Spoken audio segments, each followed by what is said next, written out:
Yuri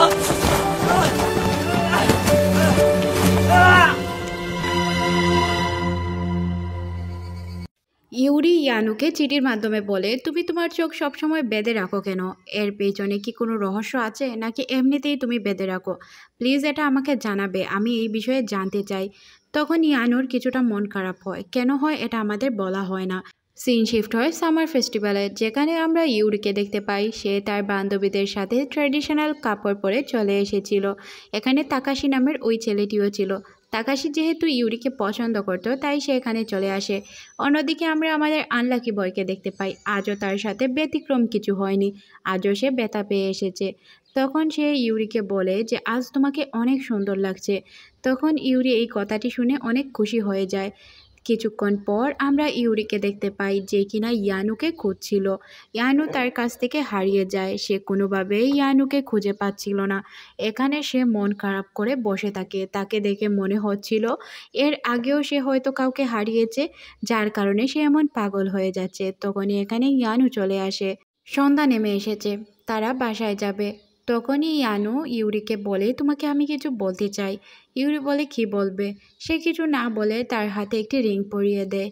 রিংটি দেখে Yuri অনেক খুশি হয়ে যায়, সাথে ইয়ানুও অনেক খুশি হয়। তারা একসাথে থাকার প্রমিস করে একে অপরকে। অন্যদিকে আমরা তাকাশিকে দেখতে পাই, যে কিনা অনেক মন খারাপ করে, কারণ সে ইউরিকে অনেক পছন্দ করত। কিছুক্ষণ পর সে তার মুড পরিবর্তন করে নেয়, কারণ তাকে তো মুড পরিবর্তন করতেই হবে। কেননা তারা দুইজন একে অপরকে ভালোবাসে, আর সে আউটসাইডার হয়ে থাকতে চায় না। তাই তার ছোটবেলার বান্ধবীকে সে তার লাইফ পার্টনার হিসেবে পছন্দ করে নেয়। তার সাথে সে তার সময় কাটাতে শুরু করে। সিন শিফট হয় আর আমরা ইউরি এবং ইয়ানাকে দেখতে পাই। তারা দুইজন রাস্তা দিয়ে হেঁটে যাচ্ছিল। ইয়ানু ইউরিকে বলে, তুমি কি জানো আজ অনেক দিন পর আমি এই প্রোগ্রামগুলো অ্যাটেন্ড করলাম। আমার আজ অনেক ভালো লাগছে, তবে আমার আরেকটি ইচ্ছে আছে। ইচ্ছে হচ্ছে আমি সাইকেল চালাতে চাই। এ কথা শুনে ইউরি বলে, কি কি তুমি সাইকেল চালাবে? তুমি সাইকেল চালালে তো আমাকে প্রতিদিন হসপিটালে দৌড়াদৌড়ি করতে হবে। এমন হলে কিভাবে হবে তুমি বলো? আমি কি প্রতিদিন তোমার জন্য হসপিটালে যাব আর আসবো? না না, তুমি সাইকেল চালাতে পারবে না। কিছুক্ষণ পর আবার ইউরি বলে, কাল কেন সাইকেল চালাবে? চলো আজ থেকেই আমরা সাইকেল চালানোর প্র্যাকটিস শুরু করে দেই। তখন ইয়ানু বলে, আচ্ছা শুরু করব। তার আগে তুমি একটি কথা বলো, তোমার গলার নেকলেসটি অনেক সুন্দর। তখন সে বলে যে এই নেকলেসটি আমার মায়ের, আমি সবসময় এটা পরে থাকি। কারণ আমার মনে হয় যখনই আমি এই নেকলেসটি পরে থাকি তখনই আমার মা আমার সাথে থাকে। ইয়ানু হুট করে মন খারাপ করে বসে। তখন আমরা দেখতে পাই সে একটি মেয়েকে দেখে মন খারাপ করেছে। এই মেয়ে তার সম্পর্কে সব কিছু জানতো। কোনো প্রেমই বাধা ছাড়া সম্পূর্ণ হয় না। ওই যে চলে এলো থার্ড পার্সনের জন্য এই রিলেশনগুলো ভেঙে যায়। এটা হোক রিয়েল লাইফ বা কোনো ড্রামা। মেয়েটি তাকাশিকে বলে, তুমি কি এখনও তোমার চোখ কাভার করে ঘুরে বেড়াও? তখন সে এখান থেকে চলে যায় আর ইউরি তার পেছনে যেতে থাকে। সামার টাইম শেষ হয়ে তাদের স্কুল টাইম শুরু হয়ে যায়। সবাই তাদের স্কুলে চলে আসে। ইউরি ইয়ানুর সব বন্ধুবান্ধব মিলে প্ল্যান করছিল তারা একটি প্রোগ্রামে যাবে। তখনই ক্লাসে টিচার চলে আসে। টিচার সবাইকে উদ্দেশ্য করে বলে, তোমাদের ক্লাসে আজ একজন নতুন স্টুডেন্ট যুক্ত হচ্ছে। মেয়েটির নাম হচ্ছে আসামি। আসামিকে দেখে আমাদের নায়কের অবস্থা খারাপ হয়ে যায়। আসলে এখানে আমরা জানতে পারি তারা আগে একই স্কুলে পড়তো। নেক্সট সিনে আমরা আসামি এবং ইয়ানুকে একই সাথে দেখতে পাই। তারা কথা বলছিল। আসামি বলে, আমার জন্য তুমি তোমার চোখ কাভার করে ঘুরে বেড়াও, তাই না? আমি চাইনি তোমাকে অভিশাপ দিতে। কি করব বলো? আমি তোমার চোখ দেখার কারণে ব্যথা পেয়েছিলাম, তাই হয়তো আমার থেকে অভিশাপ চলে এসেছে। আমি ইচ্ছে করে কোনো কিছুই করিনি। এই জন্যই তুমি আজ পর্যন্ত নিজের চোখ কাভার করে ঘুরে বেড়াও। এখানে আমরা বুঝতে পারি যে এটা হচ্ছে অভিশাপের বিষয়। একদিন তার চোখ দেখে সে অ্যাক্সিডেন্ট হয়েছিল, আর তাদের মধ্যে কি কি আরও ঘটনা ঘটেছিল সবকিছু আমাদের এইভাবে বুঝে বলা হয় না। তবে এটাই বলা হয় যে ওই আসামি নামের মেয়েটির অভিশাপের কারণে তার এই অবস্থা হয়েছে। ইউরি আড়ালে দাঁড়িয়ে কথা শুনছিল। আসামি যখন ওই রাস্তা দিয়ে যায়, ইউরি তাকে দেখে ভয় পেয়ে যায় আর ভয়ে সে চিৎকার দিয়ে ওঠে। তখনই ইয়োনো সবকিছু খেয়াল করে। সে এইসব দেখে বুঝতে পারে যে ইউরি সবকিছু জেনে গিয়েছে। ভুল বোঝাবুঝির বীজ তো অলরেডি রোপণ করা হয়ে গিয়েছিল। তারা যখন রাস্তা দিয়ে যাচ্ছিল তখন ইয়োনো তাকে সবকিছু খুলে বলে ও আমার সাথে স্কুলে পড়তো। একদিন ও আমার চোখ দেখে নিয়েছিল, তারপর থেকে ওর সাথে দুর্ঘটনা ঘটে যায়। তখন আমি স্কুল ছেড়ে চলে আসি আর আমি বুঝতে পারি যে আমার চোখ দ্বারা যে কারো ক্ষতি হতে পারে। তারপর থেকে আমি আমার চোখটাকে হাইড করে রাখি। সে আর পুরো কাহিনীটি বলে না যে কিভাবে কি হয়েছিল, শুধু এতটুকুই আমাদের জানানো হয় যেটা আমি আপনাদেরকে বলছি। ইয়ানো হাঁটতে হাঁটতে রাস্তা দিয়ে পড়ে যায়। সে গিয়ে পুরো একদম একটি গাছের সাথে টাক্কর লাগে। কিছুক্ষণের মধ্যেই এখানে ইউরি চলে আসে, তাকে এখান থেকে সরানোর চেষ্টা করে। আর তখনই তার চোখ থেকে ওই যে একটি ব্যান্ডেজ টাইপের কিছু ছিল এটা সরে যায়। আর তখন সে তার ফেসটি দেখতে পায়। ইউরি তার ফেস দেখে একদম ফিদা হয়ে যায়, কারণ সে দেখতে অনেক হ্যান্ডসাম ছিল। ইউরি মনে মনে ভাবে যে ইয়ানো তো অনেক হ্যান্ডসাম। সে এতদিন পর তার ফেস দেখে অনেক খুশি হয়ে যায়, মোটামুটি ফিদাও বলতে পারেন। তখন সে তার চোখটি নিজের হাত দিয়ে ঢাকার চেষ্টা করে। তখন ইউরি বলে, ঢাকার কোনো প্রয়োজন নেই, আমি তোমার চোখ দেখে কোনো বিপদে পড়বো না। ইয়ানুর কথা ভাবতে ভাবতে ইউরি রাস্তা দিয়ে যাচ্ছিল, আর তার মনে সারাক্ষণ শুধু ইয়ানুর চিন্তাধারাই করছিল। মনে মনে ভাবছিল ইয়ানু কত সুন্দর, সে তার ফেস কাভার করে রাখার কারণে তাকে বোঝাই যায় না যে সে এত সুন্দর। এত সুন্দর ছেলে তো আমি কোনো দিনও দেখিনি। রাস্তার কাজ চলছিল, তবে সে তো একদম উদাসীন হয়ে হাঁটছিল। সে তো ভাই আমলেই নিচ্ছিল না যে রাস্তায় কাজ চলছে। তাকে সবাই আটকানোর চেষ্টা করে, তবে সে এখান থেকে স্লিপ খেয়ে একদম গর্তে ঢুকে যায়। সিন শিফট হয় পরদিন স্কুলে। ইউরি তার হাতে অনেক ব্যথা পায়, তার একটি ফিঙ্গার খুব বাজেভাবে ফ্র্যাকচার হয়েছিল। ইউরি স্কুলের ভিতর তার বান্ধবীদের সাথে হাঁটছিল আর এই বিষয়ে কথা বলছিল। তখনই এখানে ইয়নো চলে আসে আর বলে, শুরু হয়ে গেল তো, আমি বলেছিলাম না যে আমি অভিশপ্ত? আমার সাথে যারাই মিশবে তারাই অভিশপ্ত হয়ে যাবে। তোমারও অভিশপ্ত দিন শুরু হয়ে গেল। আমার এই চোখ যেই দেখে তার পরদিন থেকেই তার অভিশপ্ত দিন শুরু হয়ে যায়। তবে ইউরি এইসব মানতে নারাজ। এদিকে তাদের সামার ভ্যাকেশনের জন্য টিম সিলেক্ট করা হচ্ছিল। প্রতি টিমে 6 জন করে থাকবে। বোর্ডে নাম লেখা হচ্ছিল কোন টিমে কে থাকবে। তখন আমরা দেখতে পাই ইয়নো তার নামটি সরিয়ে ফেলে, কারণ ইউরি আর সে একই টিমে পড়েছিল। সে চাইছিল না ইউরির কোনো ক্ষতি হোক, তাই সে তার থেকে দূরত্ব বজায় রাখার চেষ্টা করে। সে এসে সবাইকে বলে, আমি তোমাদের টিমে থাকতে চাই না, আমি অন্য একটি টিম জয়েন করে দেখতে চাই, ওদের সাথে এনজয় করতে চাই। ইউরি এখানে অনেক কষ্ট পায়, কারণ ইয়ানোকে সে অনেক বেশি পছন্দ করত। কিছুক্ষণ পর আমরা ইয়ানুকে দেখতে পাই, সে সিঁড়িকুটায় বসেছিল, তার মন অনেক খারাপ। ইউরি এসে তাকে জিজ্ঞাসা করে, কি হয়েছে, তুমি কেন আমার টিমে থাকতে চাইছ না? তখন সে বলে, আমি চাই না আমার আপনজনের কোনো ক্ষতি হোক, আমার সাথে থাকলে তোমার অনেক ক্ষতি হতে পারে, তাই তুমি প্লিজ আমার থেকে দূরত্ব বজায় রাখো, এতে আমিও খুশি হব, তুমিও খুশি থাকতে পারবে। ইউরি তখন বলে, তুমি কি নিজেকে দায়ী করছো সব কিছুর জন্য? আমি তোমাকে সব কিছু বুঝিয়ে বলি, আমি অসতর্কভাবে হাঁটছিলাম, তাই আমি পরে ব্যথা পেয়েছি, এর জন্য কি তুমি দায়ী? এটা কখনোই সম্ভব না। তখন সে বলে, আমি খুব ভালো করেই জানি আমি এই জন্য দায়ী, কারণ কিছু বছর আগে আসামির সাথেও সেম ঘটনাই ঘটেছিল। সে আমার বা চোখ দেখে নিয়েছিল, তারপর সে অ্যাক্সিডেন্টলি অনেক বড় ব্যথা পায়। এরপর থেকে আমি চাই না আমার সাথে কেউ বন্ধুত্ব করুক। তুমি ইচ্ছে করে কেন আমার সাথে বন্ধুত্ব করতেই গেলে আর নিজের জীবনে এতগুলো ব্যথা আনতে গেলে? প্লিজ তুমি আমার থেকে দূরত্ব বজায় রাখো। ইউরি বলে, আমি পারবো না তোমার থেকে দূরত্ব বজায় রাখতে। ইয়ানো বলে, তুমি না পারলেও আমি চাই তুমি আমার থেকে দূরত্ব বজায় রাখো। একথা বলে সিঁড়ি দিয়ে নামতে সময় সে পড়ে যায়। ইউরি তাকে ধরতে এলে সে বলে, আমাকে ধরার চেষ্টা করবে না। একথা বলে সে এখান থেকে দৌড়ে চলে যায়। ইউরি কিছুই বুঝতে পারে না সে কি করবে, তার কাছে তো করার মতো কিছুই ছিল না। সে যতই করতে যাবে সে তো তাকে দূরেই সরিয়ে দিবে। তারপর সে তাকাশির সাথে বসেছিল। তাকাশি আর সে বসে গল্প করছিল। সে এতটাই মন খারাপে থাকে যে কোনো কাজই সে ঠিকভাবে করতে পারে না। তাকাশি বলে, কি হয়েছে তোমার, এভাবে উল্টাপাল্টা কাজ কেন করছো? তোমার সাথে আমার কিছু কথা আছে, চলো আমরা কিছুক্ষণ সাগর পাড়ে ঘুরে আসি। তখন সে বলে, না থাক, আমার সাগর পাড়ে যেতে মন চাইছে না। অন্যদিকে ইয়ানুর অবস্থাও খুব খারাপ ছিল। যেহেতু সে তাকে সত্যিকারে ভালোবাসত, তাই সেও মন খারাপ করে বসে থাকে। নিজের ভালোবাসার মানুষকে ছাড়া বা তার থেকে দূরত্ব বজায় রেখে কি ভালো থাকা যায়? সে একা একটি জায়গায় দাঁড়িয়েছিল, তখনই তার সামনে আসামি চলে আসে। আর আসামি তার সাথে কথা বলে, আমার জন্য তোমার এই ক্ষতিগুলো হয়েছে তাই না? আমার জন্য তোমার গার্লফ্রেন্ড তোমাকে ছেড়ে গিয়েছে। তখন সে বলে, আমার গার্লফ্রেন্ড তো আমাকে ছেড়ে যায়নি, আমি ওকে ছেড়ে এসেছি আমার এই প্রবলেমগুলোর কারণে। ইউরিও তখন ওই রাস্তা দিয়ে যাচ্ছিল। তখন আসামি ইয়ানোর মুখে কিছু লেগেছিল, ওইগুলো পরিষ্কার করে দিচ্ছিল। ইউরি তো এইসব দেখে একদমই মন খারাপ করে বসে থাকে। তার এইসব দেখে অনেক খারাপ লাগে। সে তো কান্নাই করে দেয়। আর সব কিছু উপর থেকে খেয়াল করছিল ইয়ানো, তারও তো কিছু বলার ছিল না। ইউরি গিয়ে তাকাশির সাথে সাগর পাড়ে বসে, যেখানে তাকাশি আগে তাকে আসার কথা বলছিল, কিন্তু সে আসেনি কারণ তার ভালো লাগছিল না। ইউরি তাকাশিকে বলে, আমি কতই ভালো ছিলাম তাই না?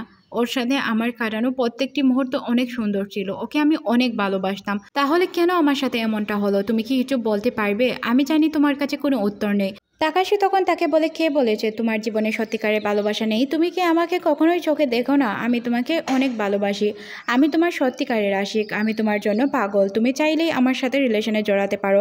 তখন সে তাকে রিজেক্ট করে চলে যায়। অন্যদিকে তাদের সামার ভ্যাকেশন চলছিল, সবাই আসে এখানে অনেক এনজয় করে। এদিকে আমাদের নায়ক তো খুবই বাজে অবস্থা তার, সে কোনো কিছুতেই নিজের মন লাগাতে পারছিল না। ইউরিকে দেখার সাথে সাথেই ইয়ানু এখান থেকে চলে যায়। ইয়ানু অনেক খুশি ছিল, কারণ ইউরি একদম ভালো ছিল, তার কোনো ক্ষতি হয়নি, এটাই তার জন্য অনেক। ইয়ানু আবারও পড়ে যায়। ইউরি এতে মন খারাপ করে, কারণ সে বারবার এইভাবেই পড়ে যাচ্ছিল, তবে সে তাকে চাইলেও কিছু করতে পারে না। ইউরি মনে মনে ভাবে, কী করবো এই ছেলেটাকে নিয়ে, আমি কিভাবে ওকে সামলাবো, ও তো আমার কোনো কথাই শুনতে পায় না। পরের সিনে আমরা ইয়ানুকে দেখতে পাই, যে কিনা হসপিটালে ছিল, আর ইউরি তার পাশেই ছিল, তবে তার মন অনেক খারাপ ছিল, সে কি করবে কিছুই বুঝতে পারছিল না। একের পর এক দুর্ঘটনা তার সাথে ঘটেই যাচ্ছিল। তখন আমরা তাদের বান্ধবীদেরকে একসাথে বসে থাকতে দেখি। তাদের মধ্যে একজন বলে যে, ইউরি, তুমি আর ইয়ানো নাকি রিলেশনে আছো, তা তোমাদের রিলেশনের কতদিন হলো? ইউরির তার কথায় অনেক খারাপ লাগে, তবে সে কিছু বলতে পারে না। তার বান্ধবীরা তাকে ডাইভার্ট করার অনেক চেষ্টা করে, তবে সব কিছু শুনছিল আসামির এই বিষয়গুলো শোনার পর অনেক খারাপ লাগে। সে নিজেকে ক্ষমা করতে পারে না, তাই সে ইউরির কাছে চলে আসে। ইউরিকে সে সব কিছু বলতে শুরু করে, বলে, আমি যখন আগের স্কুলে ছিলাম তখন আমার কোনো ফ্রেন্ড ছিল না, আমার সাথে কেউ মিশতেই চাইতো না, আমি অনেক খারাপ একটি মেয়ে, কারণ আমার কোনো বন্ধু ছিল না, শুধু ইয়ানুই আমার সাথে মিশতো। ভুলবশত আমার সাথে একটি দুর্ঘটনা ঘটে যায়, এরপর থেকে ইয়ানু আর আমি আলাদা হয়ে যাই, তবে ওর কোনো দোষ নেই, সব দোষ আমার। ওর আর আমার মধ্যে তেমন কোনো কিছুই ছিল না, শুধু এটাই আমাদের মধ্যে সম্পর্ক ছিল। প্লিজ তুমি আমাকে মাফ করে দাও, আমার জন্য তোমাদের সম্পর্ক নষ্ট হয়েছে, আমি চাইনি তোমাদের সম্পর্ক নষ্ট হোক, তবে আমার তো কিছু করার ছিল না। সিন শিফট হয় পরদিন, ক্যাম্পিংয়ের দ্বিতীয় দিন ছিল আজ। তারা সবাই ক্যাম্পিংয়ে ছিল, শুধু ইয়ানু বাদে সবাই ক্যাম্পিং করছিল। ইয়ানু পরে পরে ঘুমাচ্ছিল, যেহেতু সে অসুস্থ তাই সে ঘুমিয়েছিল। তবে ইউরির একদমই ভালো লাগছিল না, কারণ ইয়ানু ছাড়া কোনো জায়গায় তার মন বসে না। ইয়ানুকে ছাড়া এই জায়গায় তার একদমই বেকার লাগছিল, তবে তার হাতেও কিছু করার ছিল না, তাকে তো আর সে জোর করে আনতে পারবে না। তখন তার নজর পড়ে একজন বৃদ্ধ লোকের দিকে, বৃদ্ধ লোক কি যেন খুঁজছিল। তখন ইউরি এই জায়গায় থেমে যায়। ইউরি এসে লোকটিকে জিজ্ঞাসা করে, আঙ্কেল, আপনার কি কিছু লাগবে, বা আপনি কি কিছু খুঁজছেন? তখন লোকটি বলে, হ্যাঁ, আমি একটি জিনিস খুঁজছি, আসলে আমার চশমাটা হারিয়ে গিয়েছে, চশমাটা আমাকে খুঁজতে একটু হেল্প করবে? তখন আমরা দেখতে পাই ইউরি লোকটির চশমা খুঁজতে তাকে সাহায্য করে। অনেকক্ষণ খোঁজাখুঁজির পর লোকটি দেখতে পায় তার ব্যাগেই তার চশমা ছিল। চশমা তো খুঁজে পেয়েছে, এখন দুর্ঘটনা ঘটে যায় ইউরির সাথে। ইউরির মায়ের দেওয়া নেকলেস সে হারিয়ে ফেলে, এখন সে এটা কিভাবে খুঁজে বের করবে, এই বিষয় নিয়ে খুব দুশ্চিন্তায় পড়ে যায়। অন্যদিকে আমরা ইয়ানুকে দেখতে পাই, যে কিনা রুমেই ছিল। তখনই রুমে সবাই চলে আসে, আর কেউ একজন বলে ওঠে যে ইউরিকে তো খুঁজে পাওয়া যাচ্ছে না। ইয়ানু আসলে ইউরিকেই খুঁজছিল, তখন সে জানতে পারে যে ইউরিকে খুঁজে পাওয়া যাচ্ছে না। এখন সে কী করবে, ইউরিকে কোথায় খুঁজবে, এই বিষয় নিয়ে সে খুবই দুশ্চিন্তায় ছিল। অন্যদিকে আমরা ইউরিকে দেখতে পাই, যে কিনা পাহাড়ের ডালুতে তার মায়ের নেকলেস খুঁজতে শুরু করে। খোঁজার এক পর্যায়ে সে কিছু অংশ পেয়ে যায়, তবে পুরোটা পায় না। মনে মনে ভাবে যে একটু যেহেতু পেয়েছি, তাহলে পুরোটা আশেপাশেই কোথাও আছে। তখনই সে পাহাড় থেকে নিচে পড়ে যায়, তার মানে ইউরি অনেক বড় বিপদে আছে। অন্যদিকে আমরা ইয়ানুকে দেখতে পাই, যে কিনা তার হোস্টেলেই ছিল, যেই জায়গাটিতে তারা সবাই উঠেছে। তখনই এখানে তাকাশি চলে আসে, আর তাকে বলে, বন্ধু, কোথায় গিয়েছিলে? তখন সে বলে, কোথাও যাইনি তো। বলে, এখনও যাওনি? তুমি ইয়ানুকে খুঁজতে এখনও যাওনি? তুমি কোন ধরনের লোক বলো তো?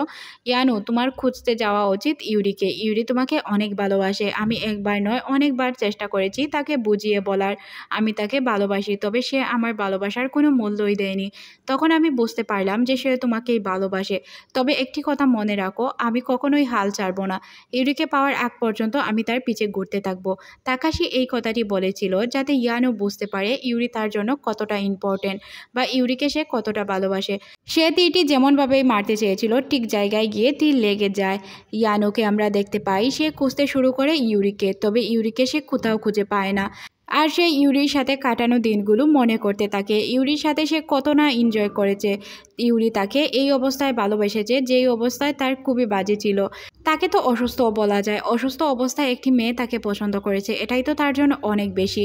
ইউরিকে খুঁজতে গিয়ে সে নিজেই অনেক ব্যথা পেয়ে যায়, কারণ আমরা তো জানি সে আনলাকি বয়। অন্যদিকে ইউরি জীবিতই ছিল। সে পাহাড় থেকে একদম নিচে পড়ে যায়নি, তবে একটু নিচে পড়ে গিয়েছিল। তবে পাহাড় থেকে নিচে পড়ার কারণে সে অনেক ব্যথা পেয়েছিল। ব্যথার কারণে সে উঠে দাঁড়াতে পারছিল না। তবে সে দেখতে পায় তখনই এখানে ইয়ানো চলে আসে। ইয়ানো ইউরি ইউরি বলে ডাকতে শুরু করে। ইয়ানুকে দেখে তো সে খুশি হয়ে যায়, ওঠার চেষ্টা করে উপরে আসার জন্য। তখন সে বুঝতে পারে ইয়ানো যদি নিচে আসে তাহলে তো সে একদমই পড়ে যাবে, কারণ সে তো কোনো কিছুই কন্ট্রোল করতে পারতো না। আর সে সবচেয়ে বড় আনলাকি বয়। সে দড়ি বাঁধতে শুরু করে গাছের সাথে। তখন ইউরি তাকে বলে যে না, তোমাকে আসতে হবে না। এই ছেলে কি করলো? সে কি গাছের সাথে দড়ি বাঁধছে নাকি নিজের সাথে বাঁধছে কিছুই বুঝতে পারছি না। কি করবে এ কি সত্যিই যেতে পারবে নাকি নিজেই কোনো দুর্ঘটনা ঘটাবে? এটা দেখার জন্যই অপেক্ষা।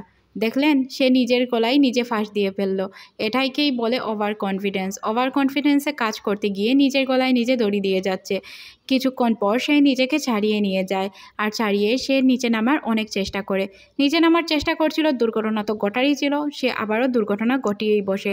এদিকে আমরা ইউরিকে দেখতে পাই। সে মনে মনে তার মায়ের কথা চিন্তা করছিল, কারণ সে ছোটোবেলায় তার মাকে হারিয়ে ফেলে, আর তারপর থেকে হারানোর ভয় তার ভিতরে কাজ করত। আর এদিকে ইয়ানো তো স্লিপ খেয়ে নিচে পড়ে যায়। ইউরি তো মনে মনে ভাবে হয়তো সে জমের দুয়ারে পৌঁছে গিয়েছে, আর কখনোই তাকে সে ফিরে পাবে না। সে তো একদমই আপসেট হয়ে বসে থাকে, কান্না করতে থাকে ইয়ানুর জন্য। তবে কিছুক্ষণ পরই আমরা ইয়ানুর আওয়াজ শুনতে পাই। সে পিছন থেকে ইউরি বলে ডেকে ওঠে। সে একদমই নিচে পড়ে যায়নি, কিছুটা পাহাড় থেকে নিচে পড়ে গিয়েছিল। তারপর সে ইয়ানুর কাছে চলে আসে। ইউরিকে দেখে ইয়ানু বলে যে আমি তোমাকে কখনোই ছেড়ে যেতে চাই না। একে অপরকে জড়িয়ে ধরে তারা তাদের মনের কথা বলতে শুরু করে। একে অপরকে তারা কতটা ভালোবাসে এটা তারা বলে। তবে এই ভালোবাসা তারা ওইভাবে কনভিন্স করতে পারে না।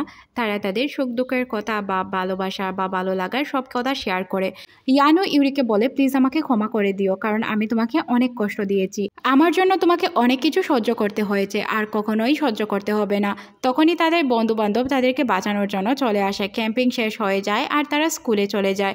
স্কুলে যাওয়ার রাস্তায় দুইজন একে অপরকে কিছু বলতে চায়, তবে কেউ কাউকে কোনো কিছুই বলতে পারে না। ইউরি বলে তুমি আগে বলো, ইয়ানু বলে তুমি আগে বলো। তবে ইউরি কি আর তার মনের কথা সবার আগে বলে দিবে? ইয়ানুকেই তো বলতে হবে। ইয়ানু তার চোখের ব্যান্ডেড খুলে ফেলে আর বলে আমার সাথে আজ পর্যন্ত যা যা দুর্ঘটনা ঘটেছিল সব কিছু বন্ধ হয়ে গিয়েছে তোমার জন্য। আমি তোমাকে অনেক ভালোবাসি, সারা জীবন তোমার সাথেই থাকতে চাই। তুমি কি সারা জীবন আমার সাথে আমার হয়ে থাকতে পারবে? তখন ইউরি মুস্কি হেসে হ্যাঁ বলে দেয়, আর ইয়ানু এতে অনেক লজ্জা পেয়ে যায়। দুইজনই এই বিষয় নিয়ে অনেক খুশি ছিল। ইউরি ইয়ানুকে জিজ্ঞাসা করে আজকের দিন তোমার কেমন কাটলো? ইয়ানু বলে আজকের দিন আমার সবচেয়ে ভালো কেটেছে। আজ আমি কোনো দুর্ঘটনার শিকার হইনি। এর মধ্যে দিয়ে এই ড্রামাটি শেষ করে দেওয়া হয়। ড্রামাটি আপনাদের কেমন লেগেছে অবশ্যই কমেন্ট সেকশনে জানাবেন। ততক্ষণ পর্যন্ত ভালো থাকুন। আল্লাহ হাফেজ।